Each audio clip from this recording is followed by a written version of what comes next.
Com a explicação do outro vídeo que falava da questão 7, a gente pode agora identificar também quais são as forças que estão sendo estabelecidas entre as moléculas de dióxido de carbono, entre as moléculas de água, e entre as moléculas de dióxido de carbono e água, tá certo? Como já são moléculas trabalhadas por nós, fica fácil de a gente identificar quem é que é polar e quem é que é apolar, tá certo? Então aí, ó, nesse primeiro exemplo, né, nessa primeira pergunta, ele quer saber qual tipo de força que está sendo estabelecida entre as moléculas de dióxido de carbono. Então aqui, gente, a gente tem a molécula de dióxido de carbono, que a gente já sabe que ela é uma molécula apolar, ok? Ela é uma molécula apolar, devido aos vetores que se anulam. Então, a gente não tem momento dipolo aqui.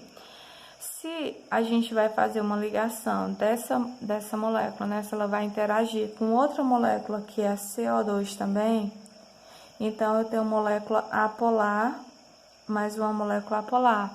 Então, qual é o tipo de força que vai ser estabelecida aqui?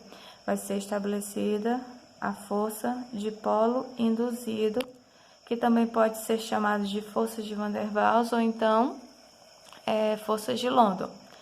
Já na segunda situação que ele coloca na questão, ele diz o seguinte: qual é o tipo de interação que vai ser estabelecido entre a molécula da água, né? Então aqui, ó, eu tenho a molécula da água e aqui eu também tenho outra molécula da água.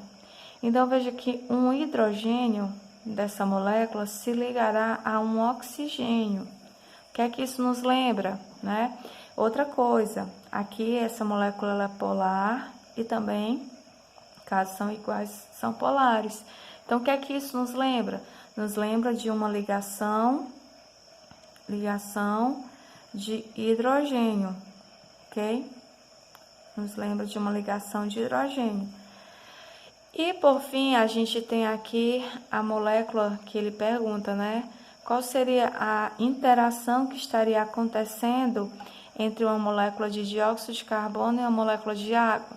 A gente vai e retoma as outras moléculas. CO2 é uma molécula apolar e a água é uma molécula polar. Qual tipo de interação está sendo estabelecida aqui, gente? Uma molécula apolar com uma molécula polar? A gente teria, no caso aqui, ó, dipolo induzido. Dipolo induzido.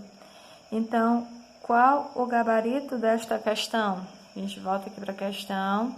E aí a gente tem aqui, ó, dipolo induzido, ligações de hidrogênio e dipolo induzido, tá certo? Que corresponde ao dióxido de carbono e água. Então, o gabarito dessa questão é o gabarito B. Então, bons estudos, se aprofundem nesse conhecimento, porque a gente vai ter várias questões na nossa avaliação falando sobre isso, viu? Um grande abraço, que Deus os abençoe.